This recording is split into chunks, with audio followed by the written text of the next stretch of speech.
咁2樓咧你就自己住，一個星期咧就翻嚟2、3次。咁你1樓嗰啲租金你就算佢800蚊，咁你翻嚟呢度住咧，你將嗰個800蚊嗰個租金咧，你就可以沖抵咗你自己喺呢度間屋嗰個消費。比如間佢可以同你抵沖你個水電啦、煤氣啦，咁管理費咧就由翻個租客幫你交，咁亦都係幾好嘅咧，係嘛？一舉兩得啊，真係。Hello 各位觀眾，大家好，我係 Candy 啊。今日咧我要介紹咧地鐵口物業樂富公寓，咁嗰個咧就係大話月亭啦嚇。咁依家現時咧我哋就嚟到嗰個14號線沙田地鐵站啦嚇。咁當然呢度咧亦都係有公交車可以坐到沙田地鐵站嘅。咁呢個公交車咧睇下大概咧就係4個站就可以到嘅咧，就係168B 嚇。咁今日咧，因為咧我就自己開車啦嚇，咁我哋可以實測一下，睇下響呢度沙田地鐵站開車到大話月亭要幾耐？好 ，Let's go！ 咁啊，我哋依家現時咧就喺沙田地鐵站開始出口啊。咁而家嘅中午嘅時間係幾點先？先攞個電話俾人哋睇下，係3點10幾分係嘛？3點15分，我台車呢度咧就顯示3點15分嚇。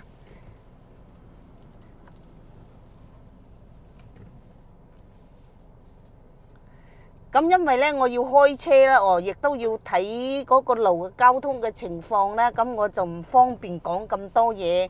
咁或者咧陣間咧我哋就到咗大話月亭嗰陣時咧，我再影俾大家睇下。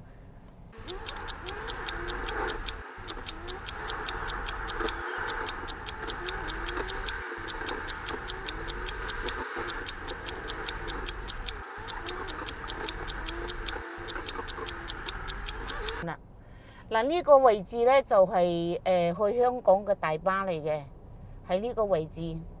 嗱，呢個位置可以坐大巴返香港。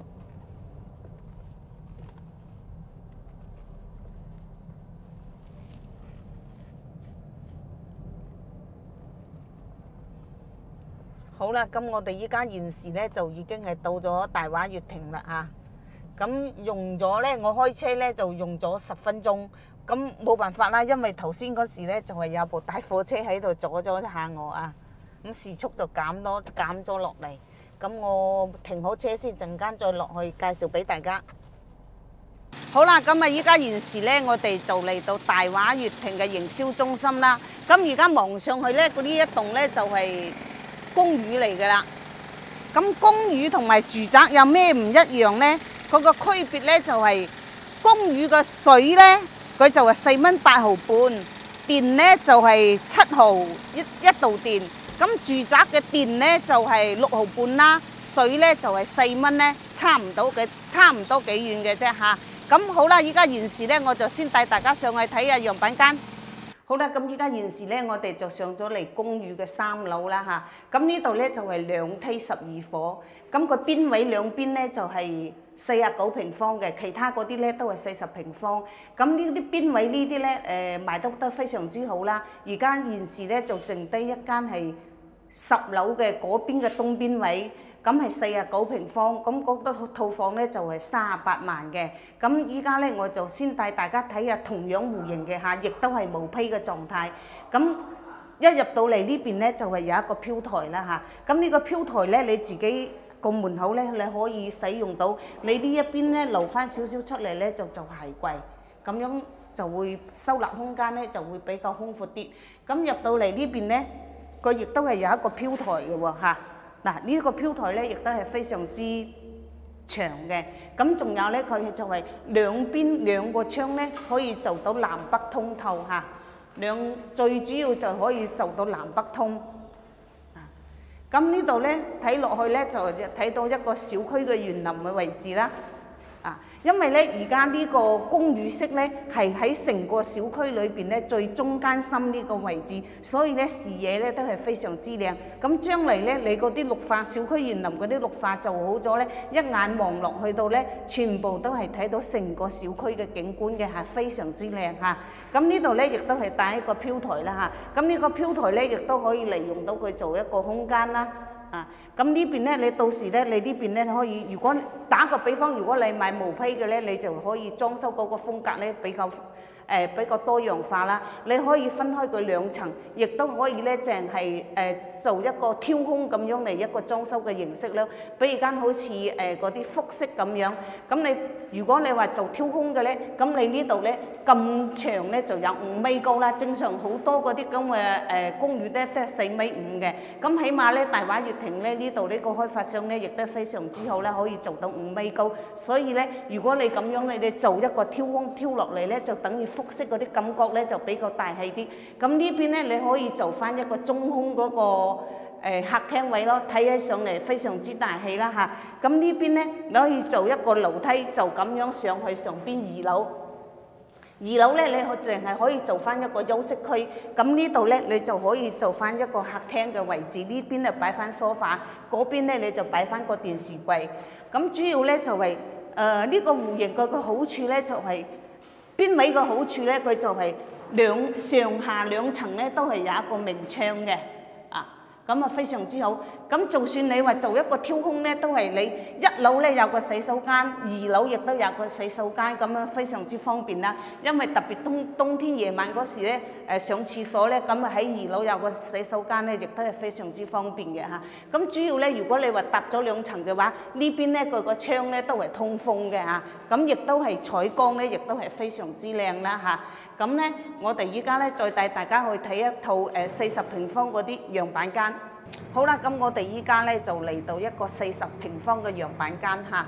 咁呢度一入嚟咧就有一個指紋密碼鎖啦嚇。咁如果佢大裝修咧，佢會分開2層啦。咁呢邊咧一入嚟咧亦都有個門口嘅嚇。咁上邊2樓咧亦都有一個門口。咁一入嚟嗰個進深咧就有7米嘅，咁佢個開間咧亦都係有3.3米咁闊。咁如果你話打個比方，好似你依家咁樣做翻一個直播間，咁個空間咧亦都係非常之大嘅嚇。咁呢邊咧亦都係有一個飄窗啦，可以開到窗，可以望到小區園林嘅。咁佢嗰啲空調掣咧都係準備咗嘅，同埋嗰啲空調嗰啲打窿咧都已經係準備好晒㗎啦嚇。咁你睇下佢依家現時咧就係我哋而家企響1樓啦嗬。咁因為咧個高度咧係5米高啦，咁誒等於1樓2米幾，2樓咧2米幾啦。咁依家咧我哋企響度咧都唔會有一個壓抑。我本身咧我就1.6米嘅，咁我企響度啦，我而家伸手遞上去我都未摸到嗰個天花，所以咧冇壓抑感嘅嚇。咁呢邊咧就做咗一個少少嘅廚房咯。咁因為咧佢呢啲咁嘅公寓咧，一般都唔可以開通煤氣嘅嚇，只能係用電簡單咁樣嚟煮一下。咁呢邊咧就做翻咗個收納櫃啦，咁呢邊咧一個樓梯位咧，咁佢亦都係做咗一個收納嘅空間咧，亦都係比較美觀嘅。咁呢邊入嚟咧就一個洗手間嘅位置。呢啲40平方咧就洗手間咧就唔會冇窗㗎啦嚇，只能開呢啲抽風啦嚇。係啦，咁沖涼都可以啦，都夠闊啦，係嘛？咁呢度係馬桶啦，呢度咧有一個洗手盆啦，呢度係鏡櫃。咁啊麻雀雖小啦，5臟俱全。咁我哋再上2樓睇下，攝影師你可以先上去2樓俾大家睇下先。咁個樓梯咧都可以啊嚇。做到都夠闊，亦都唔會話好窄。咁啊，呢度2樓咧，其實咧就非常之驚喜嘅。咩咁驚喜咧？因為呢個位置咧，佢就係贈送嘅嚇。咁呢度咧，佢就擺咗個梳妝台啦。呢度咧最主要咧，佢就有一個明窗嘅設計。咁你開咗窗佢咧，亦都可以通風，可以兩邊通嘅。咁呢邊咧，佢就做咗一個衣櫃啦嚇。佢個收納空間咧就非常之靚喎。咁仲有一個方法咧，就係比如講你話屋企朋友有人嚟咗啊，咁樣你呢邊咧就可以做翻張床墊，等於榻榻米咁嘅形式，亦都係一個多功能嘅。因為咧佢呢度咧就有一個梯級嘅嚇。咁過到嚟呢邊咧，亦都係個洗手間嘅位置。嗱，洗手間咧又係只能可以做到一個抽風機啦。咁亦都係咧冇咩壓抑啦嗱，我遞個手上去我都摸唔到嗰個天花。咁呢度有個馬桶啦，呢度有個洗手台，跟住有一個鏡櫃。嗱，呢度咧可以擺到啲化妝品啦，雅詩蘭黛啊。咁佢帶裝修咧，就係呢度咧仲有一個門嘅嚇，所以咧就係有啲安全性。如果你話分開兩層租俾人哋咧，呢度咧都有一個獨立嘅空間。咁呢邊咧就一個廚房嘅位置啦。咁呢邊咧就可以擺個雪櫃。嗱，即係收納空間咧非常之靚。呢度咧就擺翻個洗衣機。呢度咧佢仲做咗一個梳化，嗱坐喺度。呢邊咧可以做翻個投影。嗱，坐喺度可以睇下電影。咁呢邊咧佢就擺咗一張床啦，幾舒服嗱，係嘛？咁呢啲咁樣嘅咧就麻雀雖小五臟俱全啦，價位亦都唔會好高係嘛？帶裝修嘅話都係28萬到就可以有一套啦。咁我哋依家再帶大家去睇下嗰個裝修交付標準。好啦，咁依家咧就係嚟到05號房，呢個咧就係交付標準嚟嘅嚇。咁我發現到咧就係05戶型咧就會比其他戶型咧，如果你買40平方嚟計咧，就05啦、06啦呢啲戶型咧，相對嚟講會比呢個04戶型咧靚啲喎嗱，你睇唔睇到？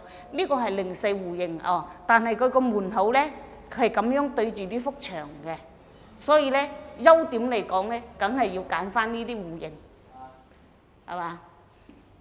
咁入到嚟呢邊咧，亦都係個指紋密碼鎖啦嚇，交付標準。咁呢邊咧佢就做咗一道門啦，咁樣有啲私人空間。嗱，如果你係分開兩層租俾人哋嘅話，咁樣關門咧就有啲私人空間。入到嚟呢邊咧就一個洗手間嘅位置，洗手間仲有咧就一個抽氣扇啦嚇。咁呢度咧，佢亦都係預留咗嗰個熱水器俾你。咁呢熱水器咧，你只能係買即熱嗰種熱水器啦。咁呢度係馬桶啦，呢度係洗手台同埋鏡櫃。咁入到嚟呢邊咧就係廚房啦。廚房咧就做咗一個7字形嘅廚房。咁呢邊咧就係一個飄台，咁望出去咧就可以睇到花園園林個小區嚟嘅。咁呢邊咧你可以擺翻一張床嚇，側邊咧你可以擺翻個梳化啦。呢邊咧就可以做翻一個投影。咁呢度咧你可以做翻一啲收納空間咧，可以做翻個衣櫃。跟住咧我哋再上2樓睇下。依家上到嚟2樓啦，咁2樓呢邊咧亦都有一個門嘅。咁樣關埋佢，咁樣咧，如果話租客嚟講咧，就係有一個安全性啦啊！咁呢度咧有一個反鎖嘅嚇，咁反鎖之後咧，出邊咧就開唔到噶啦啊！如果特別女仔嚟講，就咁樣會比較放心啲。咁2樓同埋1樓咧就有啲唔同啦，肯定係2樓個空間會闊啲啦。嗱，呢邊咧就一個贈送嘅面積嚟嘅，咁呢邊咧你可以擺翻個衣櫃啦，呢邊就翻個梳妝台，咁呢邊咧。打開窗佢亦都係通風，呢邊咧可以擺，或者你可以做電腦房，亦都可以做榻榻米，可以擺翻一張床墊，方便如果有朋友過嚟咧，可以俾佢瞓覺。轉過嚟呢邊咧就一個洗手間嘅位置，洗手間有一個抽風器啦，呢邊咧亦都係預留咗嗰個熱水器嘅。咁電掣佢都幫你 set 好晒㗎，咁你買個即熱嗰啲熱水器，即刻開咧佢就即刻會熱嘅啲水。咁呢個咧就係馬桶啦，呢個咧洗手台。麻雀雖小五臟俱全都係呢句啦嚇。咁呢邊咧就一個7字形嗰個廚房啦，呢度洗菜啦，呢度切菜。咁呢邊咧就係炒菜或者煮飯啦。呢啲咧只能就係用電啦嚇，就唔可以用煤氣嘅。咁呢邊咧亦都係有空調嘅位置啦。不過咧可能呢條管咧就有少少長，相對嚟講啲美觀咧就唔係咁靚。不過咧如果你自己住嗰時咧，你到時做翻呢啲裝飾品咧，咁啊比較靚啲咯。咁二樓嘅空間亦都係非常之高啦，即係唔會話好壓抑嗰一隻咯。咁呢邊咧你可以擺翻一張床啦。咁類似呢啲咁咧就2層咧，你租俾人哋咧就可以租到1500蚊啦，係嘛？咁所以話點解投資呢啲咁樣嘅公寓咧就比較划算咧？如果你話帶裝修嘅話，28萬咧就可以擁有一套啦。咁如果你話毛坯咧，就大概係19萬3就有一套嘅。咁呢啲回報率咧，亦都係有差唔多6%到啦。咁依家銀行嗰啲利息咧，亦都係非常之低啦。銀行咧依家咧得翻1.1，咁如果你買磚頭嘅話，你20零30萬，咁就算你話2套分開佢嚟租，1年你都可以收到萬零蚊啦。咁好過擺銀行係嘛？咁呢啲咁樣嘅公寓咧，佢嘅利率咧就話去到4.1，同住宅咧就唔一樣嘅。咁佢個首付，如果你話比如間你按揭咧，你嘅首付咧你就要俾到50%啦。咁貸款嘅話又係貸5年，貸50%，咁亦都係只能供10年。比如間你交咗10萬蚊，咁月供都係1100蚊到嘅啫。咁如果你2套租俾人哋，你可以租到大概1500到1600，仲有錢剩。或者一個方案咧就係你分開佢2層，俾1層咧樓下嘅你租俾人哋。呢度2樓畢竟嚟講都係闊啲啦嘛。咁2樓咧你就自己住，一個星期咧就翻嚟2-3次。咁你1樓嗰啲租金你就算佢800蚊，咁你翻嚟呢度住咧，你將嗰個800蚊嗰個租金咧，你就可以沖抵咗你自己喺呢度間屋嗰個消費。比如間佢可以同你抵充你個水電啦、煤氣啦，咁管理費咧就由翻個租客幫你交，咁亦都係幾好嘅咧，係嘛？一舉兩得啊，真係。咁今日咧呢個公寓咧，我哋就分享到呢度啦嚇。感興趣嘅咧就聯繫我啦，下期再見，拜拜。